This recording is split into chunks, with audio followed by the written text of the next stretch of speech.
Welcome to Beyond the Coverage. I'm Chris Horner. Today I want to talk about the riders preparing on Saturday for Sunday's Tour of Flanders race, and I want to talk about Albacete de Koenig because Mathieu van der Poel, in my belief, is the gatekeeper on how all of the race tomorrow will play out. Mathieu van der Poel's bag of tricks is enormous in terms of what he can do on tomorrow's Tour of Flanders. We've seen in past many times when we get into Flanders, Mathieu van der Poel will just start trying to abuse Wout van Aert and trying to get Wout van Aert to do more work than he does to try to save his legs.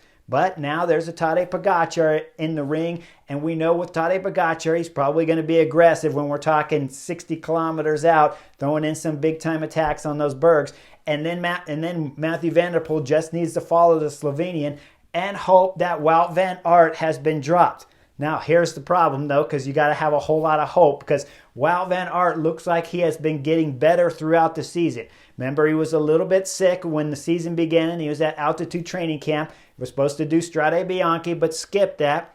Went to Trino Adriatico, and his form kept getting better and better and better. Remember that penultimate stage when he blew everybody up with those knucklehead tactics?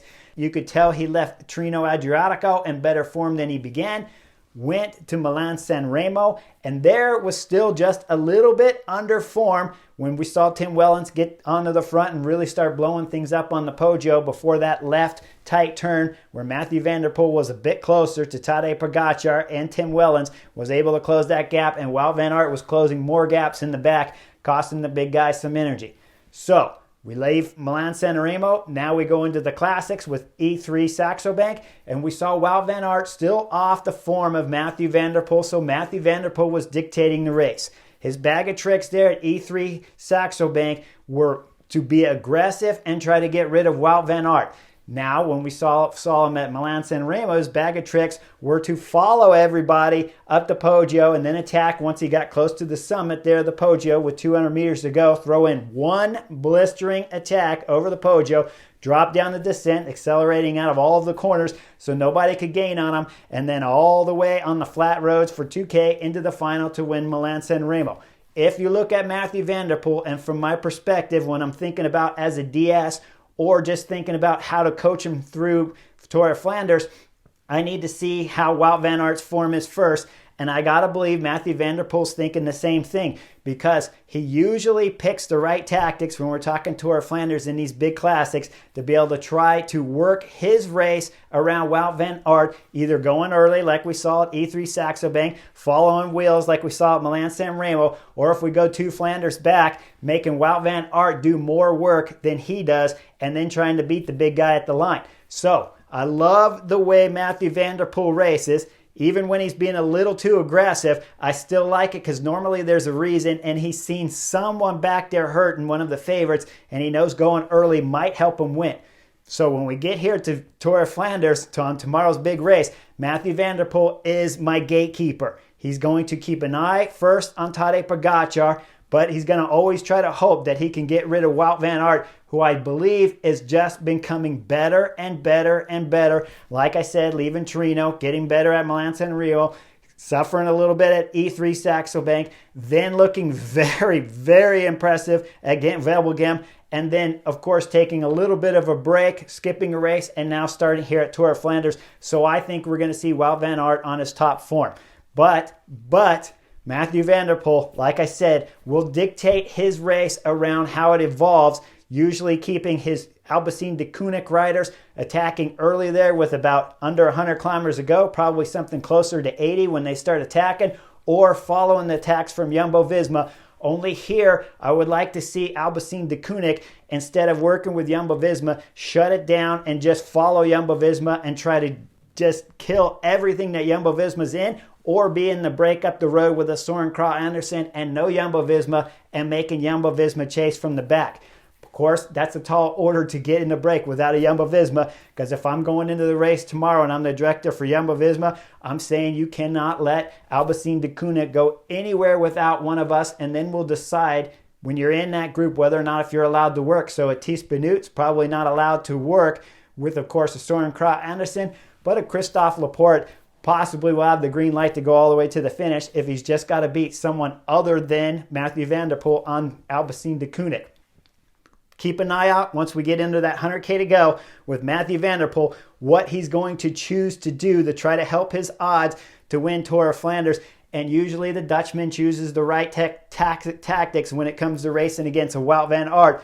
But I think we're going to see an amazing Wout van Aert tomorrow. So my number one pick for tomorrow's Tour of Flanders, I think I'm going to take Wout van Aert as the big guy. I think his form has just come better and better, and I think we'll see him be able to hold on to Tadej Pogačar, and his Jumbo-Visma squad will be able to put pressure on most of the other teams in tomorrow's Tour of Flanders, which will allow a little bit less pressure on Wout van Aert, and he'll be able to go into the line with Mathieu van der Poel and Tadej Pogačar, and again win the sprint like he did at E3 Saxo Bank in a dominating display there at E3 Saxo Bank for a guy who was swinging on all the climbs but still managed to come back on the old de Quermont, attach on to Tadej Pogačar and Mathieu van der Poel's wheel, and then beat both those riders into the finish. Now, when we're talking about the sprint, if you're a big-time Mathieu van der Poel fan, I know a lot of guys have left comments that Mathieu van der Poel can win the sprint against Wout van Aert, and there's no doubt he has a shot. But in my book, I think Wout van Aert's figured out his mistakes that he's made in these finishing sprint lines, and he knows to go just a little bit sooner and be up at least even with Mathieu van der Poel when he starts his sprint, because once they go even, Wout van Aert seems to be the stronger of the two in the pure sprints. And realistically, when we're talking about Tadej Pogačar, Mathieu van der Poel, and Wout van Aert is the only pure sprinter out of the three. You've never seen Mathieu van der Poel win a field sprint going all the way out of the last corner against the best sprinters in the world, but we have seen Wout van Aert do it many times at the Tour de France, hence the reason why his records of stage wins is so massive already. So, tomorrow's race, keep an eye. The most exciting thing is going to be how Mathieu van der Poel plays his bag of tricks, because he has many tricks, and usually they're done very intelligently for Mathieu van der Poel. So what I'm watching on, will they try to go early? Will he stay with Tadej Pogačar? Can they get rid of Wout van Aert? Will he actually help Tadej Pogačar in the climbs to try to distance Wout van Aert?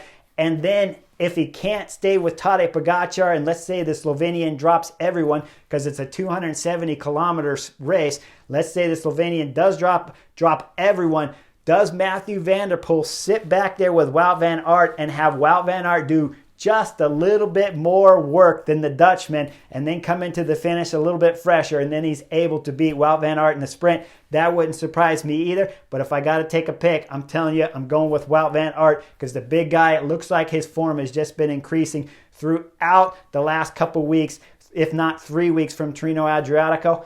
My outside favorite, though, Matej Mohoric from Bahrain Victorious, is the one rider I would love to direct when we're going into Tour of Flanders tomorrow, because when you look at his resume, Milan-San Remo, he was just behind all the favorites, so you know he's an outside favorite to be close to these guys at the end of Tour of Flanders if all three riders are playing some games with each other and not helping.